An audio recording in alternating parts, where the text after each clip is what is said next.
All right, y'all, after a nice long day at work saving the world, I should be able to get home and kick my feet up, right? No, son. It's always something to do in the garage, Lex. It's always something to do in the garage. And today, obviously, we're going to work on this R3 to get it finished up. Now, we got clip-ons right there. Chinese grippy boys. The reason we doing that on this is because we haven't dropped it yet. We know we're going to drop it.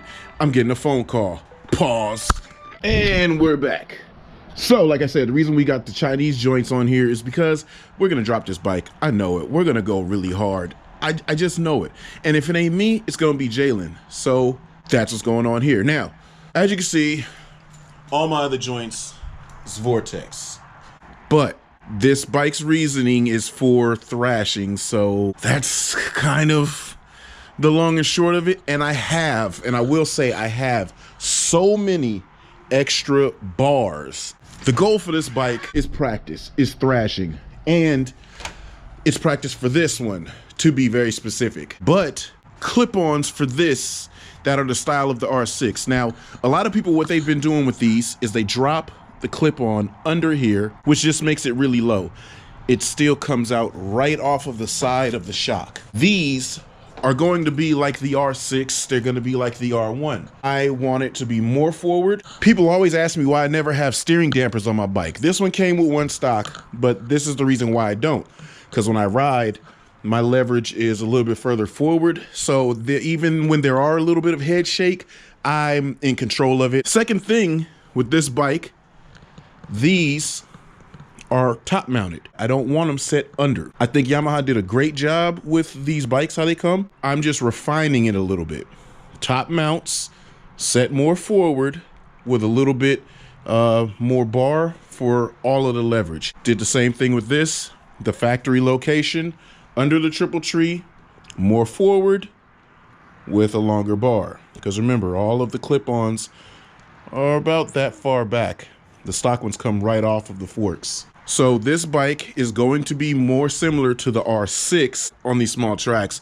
We're gonna get a great combination for trainer and situations. So in this bike, and I do mean in this bike, and I don't mean on it, in this bike, the space that you have between tank and seat cowl looks like enough, but it's very slim.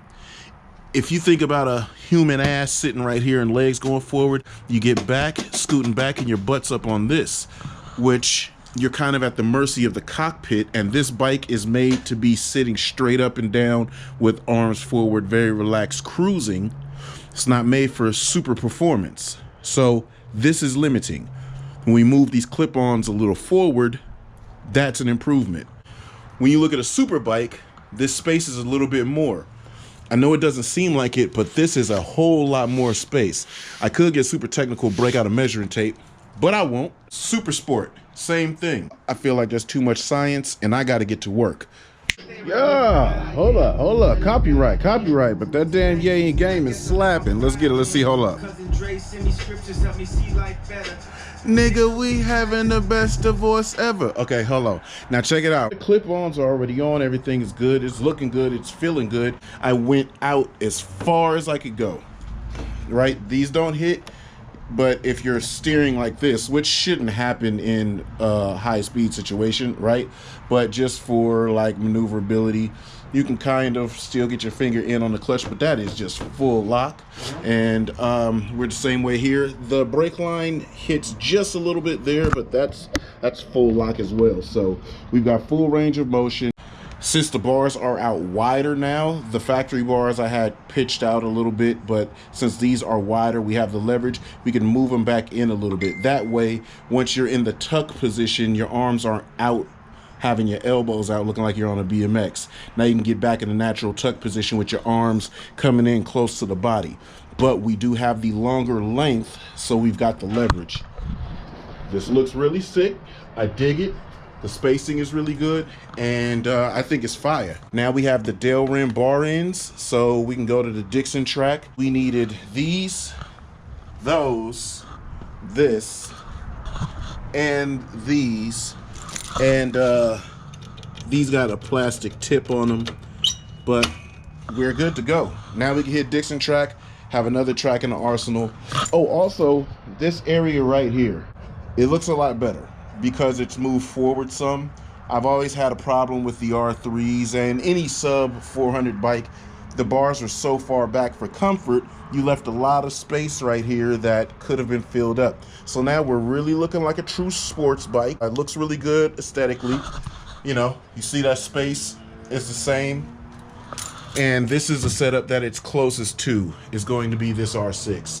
So now all the bikes have the same mods. It should be a consistent feel through every bike that we jump on in this garage.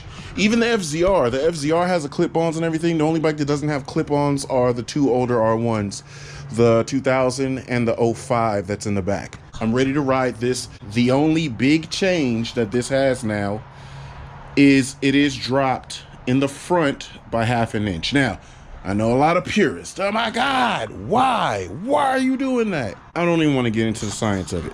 For me, for my riding, and for what I just seen from my son, being able to chase a quicker turn in is going to be the wave.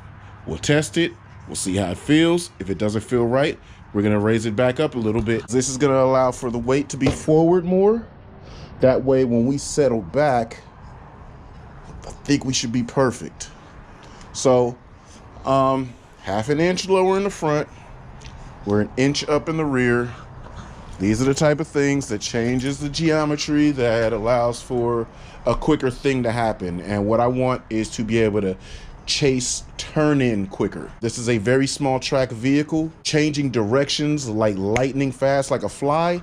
That's what we're looking for. And I think our setup is going to do that. Visually cannot see the difference in this ½ an inch lower in the front. Doesn't really look like that much of a difference if the untrained eye is looking at it. I am really excited about this bike and everything that I'm learning from it. I think I'm gonna close it out. We'll make this one really short because literally I hate when YouTubers make a video hella long for something just like this, which is honestly, forget all the adjusting.